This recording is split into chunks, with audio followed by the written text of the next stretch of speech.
समोसे लेकर घूमता था। उसके समोसे की खुशबू पूरे गांव में फैल जाती थी। खुशबू से गांव वाले आकर्षित होने लगते थे और अपने घरों से बाहर आ जाते थे। वो भूत उन्हें उठाकर अपनी समोसे की दुकान पर ले जाता था और उन्हें मार देता था। इसीलिए गांव वाले अपने अपने घरों की खिड़कियां और दरवाजे रात को अच्छे से बंद रखते थे ताकि समोसों की खुशबू अंदर न आए। एक दिन राजन शहर से 18 साल बाद अपने गांव लौटा था। अच्छा माँ, तुमसे तो मिल लिया, अब मैं जरा अपने दोस्तों से भी मिलाऊं। अच्छा जाओ, पर शाम ढलने से पहले घर लौट आना बेटा।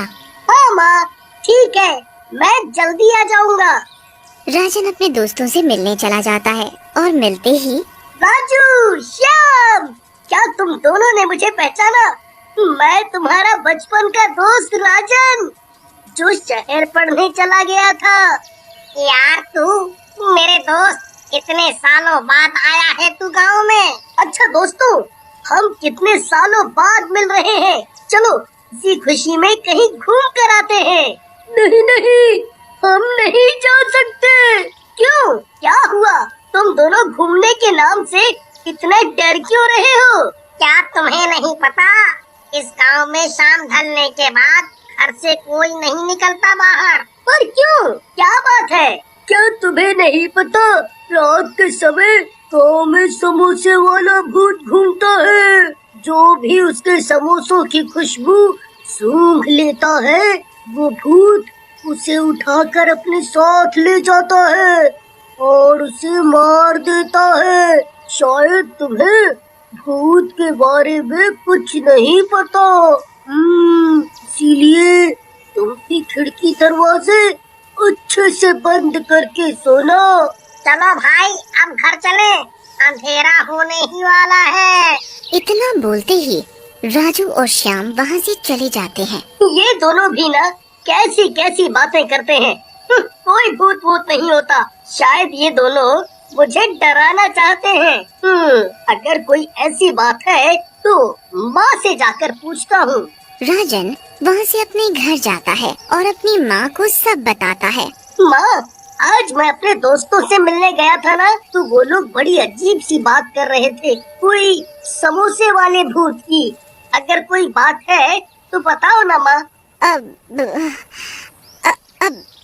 इस बारे में कल बात करेंगे बेटा, अभी रात बहुत हो गई है, अभी तू सो जा। हाँ? फिर राजन अपने कमरे में सोने चला जाता है।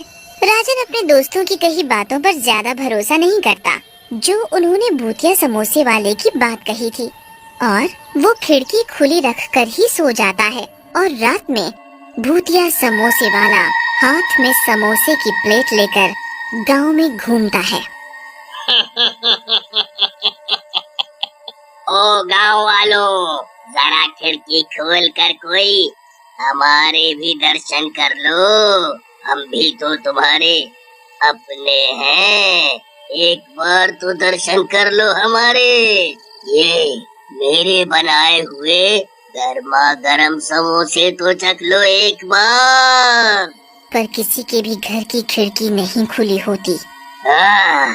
कोई बात नहीं, मैं खुद ही देख लेता हूँ कि आज कौन मरेगा मेरे हाथों से। ऐसा तो हो ही नहीं सकता कि आज मैं खाली हाथ यहाँ से जाऊँ। तभी भूत की नजर राजन की खिड़की की तरफ पड़ती है। फिर समोसों की खुशबू खिड़की से होते हुए कमरे में राजन तक पहुंच जाती है। समोसों की खुशबू पहुंचते ही राजन आकर्षित हो जाता है। क्या खुशबू है? ये खुशबू तो समोसों की है। खुशबू इतनी अच्छी है, खाने में तो और भी स्वाद हो गया, स्वाद। राजन खुशबू के साथ साथ बाहर आने लगता है और राजन जैसे ही घर से बाहर आता है, वो समोसे वाला भूत उसे पकड़ लेता है और उसे अपनी समोसों की दुकान पर उठाकर ले जाता है।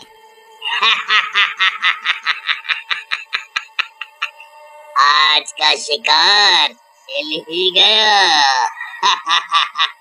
ये सब देखकर राजन डर से थर-थर कांपने लगता है और पसीना पसीना हो जाता है। मुझे मुझे मत मारो, मुझे जाने दो। मुझसे बहुत बड़ी गलती हो गई जो मैंने अपने दोस्तों की बात नहीं मानी और खिड़की खोलकर सो गया। मैं तुम्हारा सारा काम कर दूंगा, झाड़ू, पोछा, बर्तन, जो कराना चाहते हो करा लो, पर मुझे जाने दो, मुझे जाने दो। नहीं नहीं, बिल्कुल नहीं, अब कोई फायदा नहीं। जब तक मैं पूरे गांव वालों को अपने हाथों से नहीं मार देता, तब तक मुझे चैन नहीं मिलेगा। राजन भूत के आगे बहुत गिड़गिड़ाता है, पर भूत के आगे उसकी एक नहीं चलती। जैसे ही वो अपने लंबे लंबे नाखून उसके सीने में घोंपने वाला होता है, तभी उस भूत को राजन के गले में पड़ा ताबीज दिख जाता है और भूत ताबीज देखकर चौंक जाता है। ये ताबीज तुम्हारे गले में कैसे आया? ये ताबीज मेरे पिताजी की आखिरी निशानी है। माँ ने बताया था जब मैं बहुत छोटा था तब मेरे पिताजी ने मुझे ये ताबीज पहनाया था, पर वो अब इस दुनिया में नहीं है। ये बात सुनते ही भूत की आंखों में आंसू आ जाते हैं। ये ताबीज मेरा है और मैं तुम्हारा पिता हूँ। मैं कुछ समझा नहीं। राजन को कुछ भी समझ नहीं आता। तब भूत पूरी बात बताता है कि कैसे वो भूत बना। बेटा, आज से बहुत साल पहले गांव में मेरी समोसे की दुकान हुआ करती थी। मेरे समोसों के चर्चे दूर दूर तक फैले हुए थे। एक दिन सरपंच के बेटे ने भी समोसों की दुकान मेरी दुकान के बिल्कुल सामने खोल ली, पर उसके बनाए समोसे स्वादिष्ट नहीं थे और बासी भी बहुत थे। इस वजह से सभी उसके बनाए समोसे नहीं खरीदते थे। मेरे बनाए समोसे ताजा और स्वादिष्ट होते थे और उसकी खुशबू से ही लोग अपने आप मेरी दुकान पर खींचे चले आते थे और कई समोसे खा जाते थे और तो और अपने घर के लिए भी रखवा कर ले जाते थे। इस वजह से सरपंच का लड़का मुझसे बहुत चिढ़ता था। एक दिन उसने मुझे रास्ते से हटाने की योजना बनाई और चुपचाप मेरी दुकान में आग लगा दी और दुकान के साथ मुझे भी जलाकर मार दिया और मैं भूत बन गया। अब जब तक मैं उसे मार नहीं देता मेरी आत्मा को शांति नहीं मिलेगी। पिताजी, अगर आपकी मौत सरपंच के बेटे की वजह से हुई है तो आप गांव वालों को क्यों मार रहे हो? बेटा, जब मेरी दुकान में आग लगी थी तब किसी ने भी मेरी मदद नहीं की। सभी खड़े खड़े देख रहे थे बस, इसलिए मैं इन सबको मार दूंगा। पर मैं अभी तक सरपंच के बेटे को मारकर अपना बदला नहीं ले पाया, क्योंकि वो अपने घर को हमेशा बंद रखता है, कभी भी बाहर नहीं आता। पिताजी, मैं इसमें आपकी मदद कर सकता हूँ, पर आप मुझसे वादा करो कि आप गांव वालों को नहीं मारेंगे। भूतिया समोसे वाला राजन की बात मान लेता है और फिर राजन पूरी योजना बनाता है कि कैसे सरपंच के लड़के को घर से बाहर निकाला जाए। योजना के हिसाब से एक दिन राजन चुपके से सरपंच के घर की खिड़की पर समोसे से भरी प्लेट रखाता है। कुछ देर बाद सरपंच का बेटा समोसे की खुशबू से आकर्षित हो जाता है और घर से बाहर आ जाता है। अब मैं तुझे मार कर अपना बदला लूंगा। पर तुम मुझे मारना क्यों चाहते हो? और इस राजन को तो तुम कुछ भी नहीं कर रहे हैं? क्योंकि तुम मेरे कातिल हो। तुमने मुझे मारा है, इसने नहीं, और गांव वाले भी निर्दोष हैं। मैं और तुम्हारा कातिल? कौन हो तुम? कौन हो तुम? इसके बाद भूत अपने असली रूप में आ जाता है। बंसी, तुम?